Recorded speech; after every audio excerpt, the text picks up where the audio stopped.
Lyon Pôle Bourse, faire grandir les entreprises grâce à la cotation, animer le club des sociétés cotées et développer un écosystème boursier dynamique.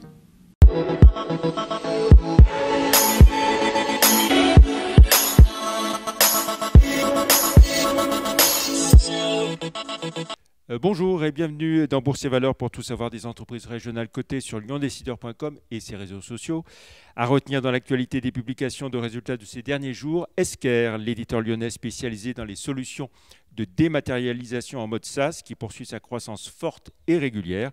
L'entreprise présidée par Jean-Michel Bérard affiche un chiffre d'affaires semestriel de 76,2 millions d'euros en hausse de plus 19%, tandis que son bénéfice net bondit de plus 34% à plus de 10 millions d'euros. Belle progression en parallèle des capitaux propres qui dépassent les 92 millions d'euros, soit 11 millions de plus que précédemment. Et les perspectives d'Esker sont favorables aussi sur l'ensemble de l'exercice 2022. En bourse, à 125,20 €, Esker affiche une chute de 65,5% par rapport au 1er janvier. Baisse aussi de 56% en un an, mais forte croissance de plus 151% en 5 ans.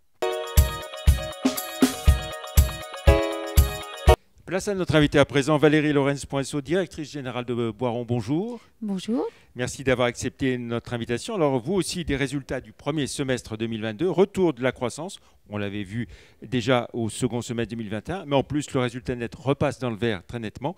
On va détailler tout ça. On commence par l'activité. Chiffre d'affaires semestriel, plus 35%, une très belle croissance.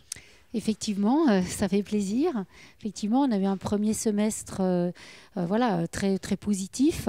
Donc, c'est lié à la fois à la reprise d'une certaine activité sur nos produits historiques, comme les médicaments homéopathiques, comme l'oscillococcinum, comme nos sirops.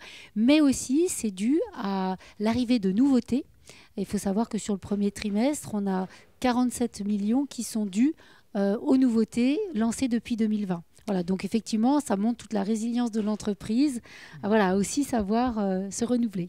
Et si on essaie de voir aussi alors par grande zone géographique, on va dire France, Europe, alors monde. Ce sont toutes les zones qui progressent, plus l'international que la France, mais on est à 47% d'évolution à l'international et 25% d'évolution en France. Voilà, vous l'avez dit, nouveaux produits, tout ce qui est diversification, une belle hausse, puisque 47 millions, vous l'avez dit. Là-dedans, il y a aussi tout ce qui est tests. Tout à fait, les tests représentent une part importante. Donc on a été vraiment, dès le début, présent pour répondre à ces enjeux de santé publique, que ce soit avec le gel hydroalcoolique ou maintenant avec les tests.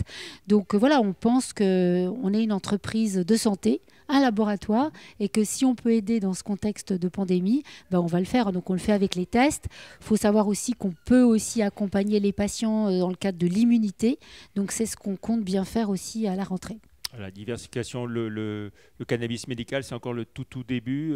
Oui, il est encore trop tôt d'en parler puisque la réglementation en France n'a pas vu le jour. Nous attendons dans les prochains mois des décrets qui devraient arriver.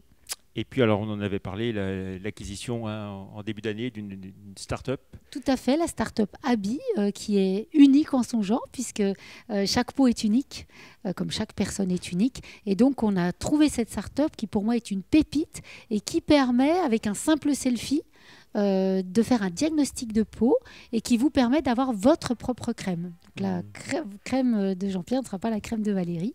Puisqu'on n'a pas la même peau, pas le même le moment dans l'âge, dans la journée, dans l'année, etc. Donc c'est un très beau projet. Voilà. Répercussion bien sûr immédiate sur les résultats. Vous passez de moins 10 millions d'euros l'an dernier à la même époque à plus 12,5 millions d'euros de bénéfices sur ce premier semestre. Oui, alors en résultat net. Voilà, effectivement. Donc vous savez, c'est le fruit, je l'ai dit tout à l'heure, d'une grande résilience de l'entreprise. On a fait, il faut se le rappeler, un plan social conséquent. On a aussi restructuré beaucoup l'entreprise, fait beaucoup d'économies parce que nous, on veut aller de l'avant. On veut continuer à aider les patients. Il faut savoir qu'en France, vous avez plus de 70% de la population qui compte sur l'homéopathie. Et donc, pour pouvoir continuer à faire de l'homéopathie, il faut être en santé. Il faut que l'entreprise continue à pouvoir délivrer ses produits. Donc, c'était vraiment important de passer ce cap pour pouvoir avoir l'énergie c'est d'actualité, pour pouvoir continuer à développer des autorisations de mise sur le marché de médicaments homéopathiques et puis d'autres choses, comme vous l'avez dit, on a les capacités de faire d'autres produits tout aussi efficaces et sûrs. Voilà, vous l'avez évoqué, donc effectivement, le plan de réorganisation, de restructuration a fait sentir ses effets. Au total, c'est combien de personnes qui...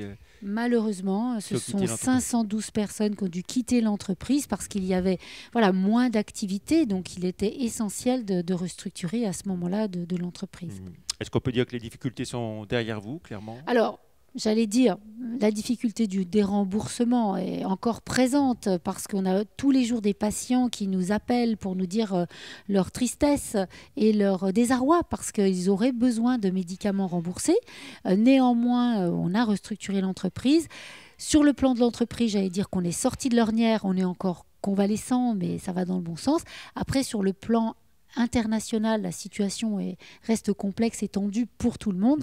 Donc, on s'attend à une année 2023 tout de même périlleuse. Alors, pour l'année 2022, l'ensemble de l'exercice, vous confirmez la croissance et l'amélioration de la rentabilité sur l'ensemble de l'année. Oui, absolument. Là, c'est ce qu'on a dit au marché. On s'attend à une croissance de chiffre d'affaires, vu le premier semestre, et à une croissance de notre rentabilité également. Très bien. Pour finir, Valérie Lorenz-Poinceau, on va jeter un œil à votre parcours en bourse. Vous cotez autour de 42,25 €, soit plus 26,5% depuis le 1er janvier, moins 56% en un an et une progression aussi sur 5 ans. Plus d'informations sur Boiron sur les sites live.euronext.com et zonebourse.com. Merci. Excellent week-end. Merci à vous. Au revoir.